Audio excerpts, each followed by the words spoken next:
105e catéchèse. L'alliance est basée sur le lien conjugal. Nous allons analyser maintenant le caractère sacramentel du mariage sous l'aspect du signe.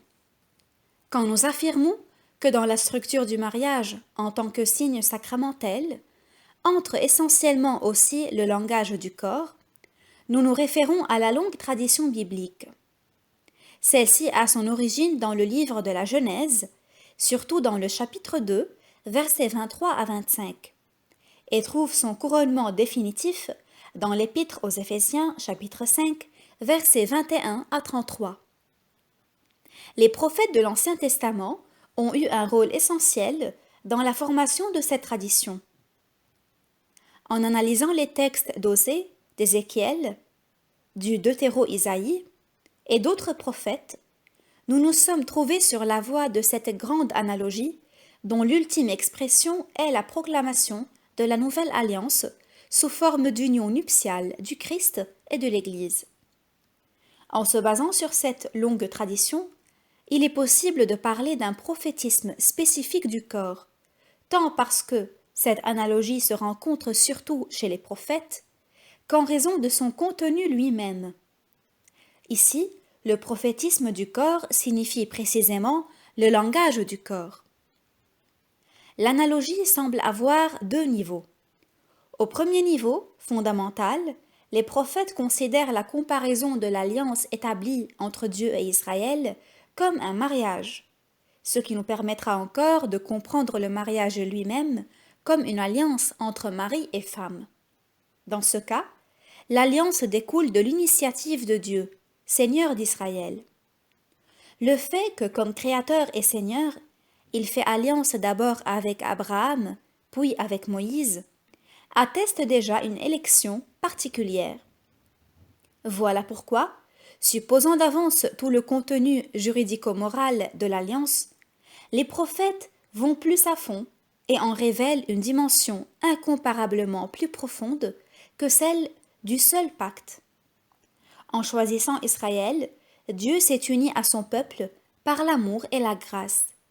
Il s'est lié par un lien particulier, profondément personnel, et c'est pour cette raison qu'Israël, bien qu'étant un peuple, est présenté dans cette vision prophétique de l'alliance comme épouse, et donc comme personne. Celui qui t'a fait est ton époux. Son nom est Seigneur des armées. Et celui qui te rachète, c'est le Saint d'Israël, qui s'appelle le Dieu de toute la terre. Parole de Dieu. Mais ma bienveillance ne s'écartera pas de toi, et mon alliance de paix ne vacillera pas. Isaïe 54, versets 5 à 10. Yahvé est le Seigneur d'Israël, mais il devient également son époux. Les livres de l'Ancien Testament attestent la totale originalité de la souveraineté de Yahvé sur son peuple. Aux autres aspects de la souveraineté de Yahvé, Seigneur de l'Alliance et Père d'Israël, vient s'en ajouter un nouveau, révélé par les prophètes. La merveilleuse dimension de cette souveraineté qu'est la dimension nuptiale. De cette manière, l'absolu de l'amour est révélé. Par rapport à cet absolu, la rupture de l'alliance signifie non seulement la violation du pacte en liaison avec l'autorité du législateur suprême, mais aussi l'infidélité et la trahison. C'est un coup qui transperce directement son cœur de père, d'époux et de seigneur. Si dans l'analogie dont usent les prophètes, on peut parler de niveau, celui-là est, en un certain sens, le premier et fondamental niveau. Étant donné que l'alliance de Yahvé avec Israël a un caractère de lien conjugal, à la ressemblance du pacte conjugal, ce premier niveau de l'analogie révèle le second, qui est précisément le langage du corps. Ici, nous pensons en premier lieu au langage au sens objectif. Les prophètes qui comparent l'alliance au mariage se reportent à ce sacrement primordial dont parle le livre de la Genèse au chapitre 2, verset 24, dans lequel l'homme et la femme deviennent, en vertu d'un libre choix, une seule chair. Toutefois, la manière de s'exprimer des prophètes se caractérise par le fait que supposant le langage du corps au sens objectif, il passe en même temps à son sens subjectif, c'est-à-dire qu'en un certain sens, ils permettent au corps lui-même de parler. Dans les textes prophétiques de l'Alliance, sur la base de l'analogie avec l'union conjugale des époux, c'est le corps lui-même qu'il parle. Il parle avec sa masculinité et sa féminité. Il parle avec le mystérieux langage du don personnel. Il parle enfin, et ceci advient le plus souvent, soit avec le langage de la fidélité, c'est-à-dire de l'amour, soit avec celui de l'infidélité conjugale, c'est-à-dire de l'adultère. On sait que ce sont les divers péchés du peuple élu, et surtout les fréquentes infidélités dans le culte du seul et unique Dieu, c'est-à-dire les différentes formes d'idolâtrie, qui ont offert aux prophètes l'occasion des énoncés précités. Prophète de l'adultère d'Israël, l'est spécialement devenu osé, non seulement parce qu'il le stigmatise en parole, mais aussi, en un certain sens, par des gestes ayant une signification symbolique. Va, prends pour toi une femme de prostitution et des enfants de prostitution, car vraiment le pays se prostitue en se détournant du Seigneur. Osée chapitre 1, verset 2. Le prophète met en relief ici toute la splendeur de l'alliance, de ce mariage dans lequel Yahvé se révèle époux, conjoint sensible, affectueux, disposé à pardonner et en même temps exigeant et sévère. L'adultère et la prostitution d'Israël constituent une évidente contradiction avec le lien conjugal, sur lequel se base l'alliance, comme de manière analogue, le mariage de l'homme avec la femme. De la même manière, Ézéchiel stigmatise l'idolâtrie, faisant appel au symbole de l'adultère de Jérusalem, dans chapitre 6. Et dans un autre passage, il parle de Jérusalem et de Samarie, dans le chapitre 23.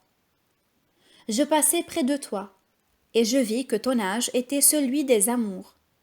Je te prêtai serment, je fis alliance avec toi, oracle du Seigneur, et tu fus à moi. Ézéchiel chapitre 16, verset 8.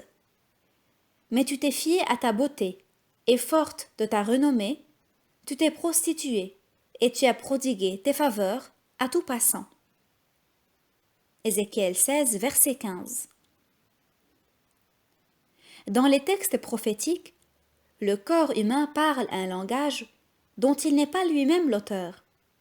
Son auteur est l'être humain en tant qu'homme ou femme, en tant qu'époux ou épouse. L'être humain avec son éternelle vocation à la communion des personnes. Toutefois, en un certain sens, l'homme n'est pas capable d'exprimer sans le corps ce langage singulier de son existence personnelle et de sa vocation. Déjà à l'origine, il a été constitué de manière que les plus profondes paroles de l'esprit, paroles d'amour, de donation, de fidélité, exigent un langage du corps approprié. Sans celui-ci, elles ne sauraient être pleinement exprimées. Par l'Évangile, nous savons que cela se réfère tant au mariage qu'à la continence pour le royaume des cieux.